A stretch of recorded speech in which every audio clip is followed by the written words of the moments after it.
Okay, our next speaker, if I get this right, is going to be Travis Ramos. He's the founder and CEO of Second Mile Water, a nonprofit organization that exists to bring a permanent end to water poverty in the developing world through inspiring people to social action. He earned his master's degree in engineering for developing communities at CU in Boulder. For the last 2 years, he's been working tirelessly to help people in north central Nicaragua gain access to clean, safe drinking water. He started Second Mile Water in hopes of creating a paradigm shift of what it means to do long-term, healthy development work. A lot of you right now are thinking, where did Greg get a word like paradigm shift? It was written down. Okay, so... Yeah, what's it mean? Well, we'll get to that later. First time I saw this word, I called it paradigm, but you know how that goes. And he's also the creator of Colorado 54 fundraiser. Travis currently lives in Louisville, Colorado. His wife Laura and son Tate. Today, Travis will be sharing a few hard-earned lessons from his work in the developing world. The title of his presentation is Second Mile Water. Let's give Travis a warm welcome. There's a printer if you need one. All right, thanks. Okay, here we go. This is going to be fun. Okay, so we got lights off. So this is Leticia. I took this north central Nicaragua in 2009. Her two children, the one on the right, the little baby. Are you okay there? Oh, sorry.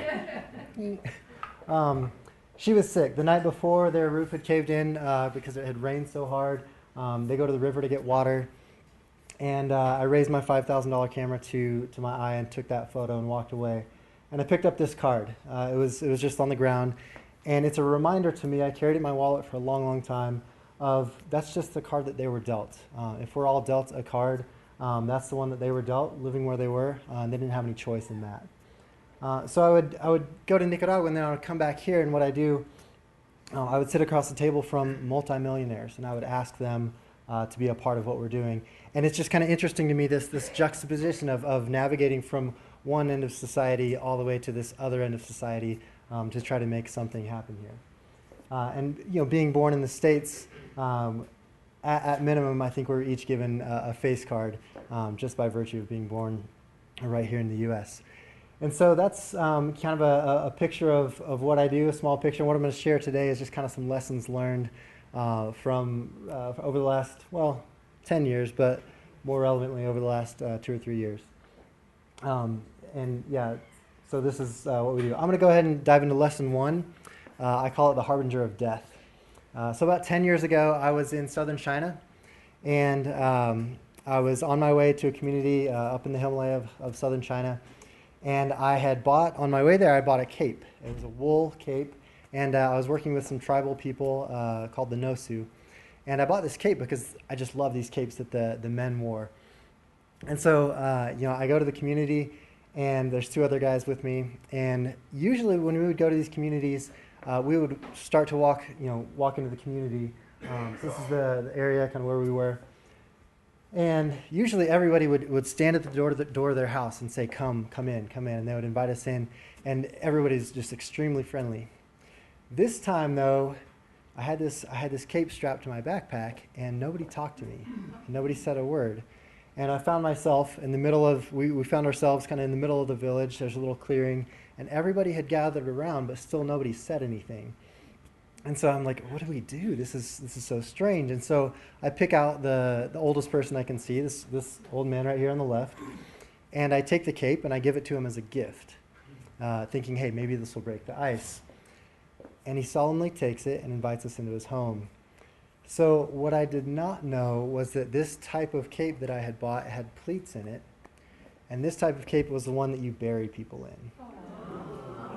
And so my gift was basically, I was an omen of death. And so the lesson learned there is get to know the culture and the people that you're working with before just diving in. It's really important.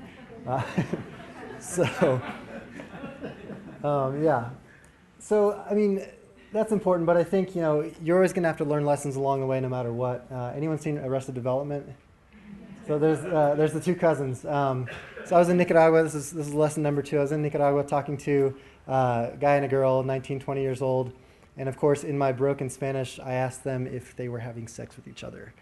And they were just cousins. So that's kind of, I put that up there. It was language barrier there.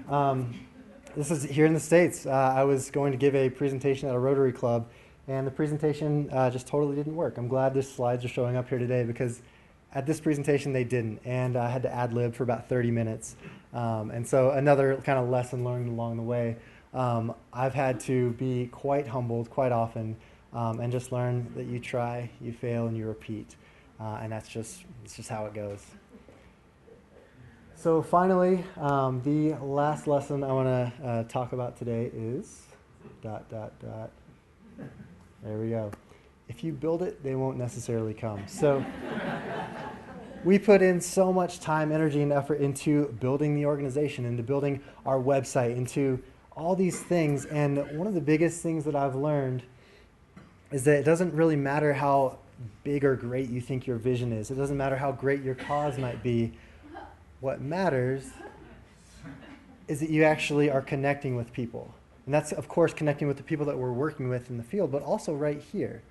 Websites don't communicate, websites communicate information, but they don't form relationships with people. So not just remembering names, but actually connecting with people. That's what makes the world go round. And it sounds simple, maybe sounds a little bit cliche, but it's a lesson that I've certainly learned. Yeah, I love this photo. This is also in the same community from Leticia from earlier. So just to wrap up here, so this is in the community of El Bosque, and I took this picture in 2009. And every 6 months or so, I would go back to El Bosque, and I would just hang out with the kids and hang out with the people, and I would talk with them. And the question that they would ask me as this gringo that would come in every so often is, can you help us? Because the entire community was going to the river to get their water, and it was bad water. And so these pichingas, these little water jugs are what they would kind of store the water in their kitchen in the meantime. But when they asked that question, I always said no, because I didn't have the resources. There's nothing I could do at the time to help. But about 6 months ago, I came back to the community, and they asked that question, and I said, I think we can. So we'd started Second Mile Water about a year and a half prior to this. And so the community got together, and together we funded a well being drilled there in the community of El Bosque, and brought a little more hope to that place. And so that's a small picture of a few lessons I've learned of what we do as an organization. And I really appreciate you guys having me here tonight.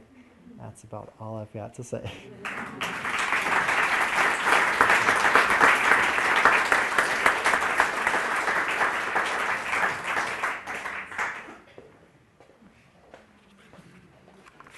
Thank you, Travis. It's interesting. Once my wife was telling me where we get a lot of snow and we've had all this water and we've just building up all this thing, why can't we take our excess water and send it to California or send it to somebody else?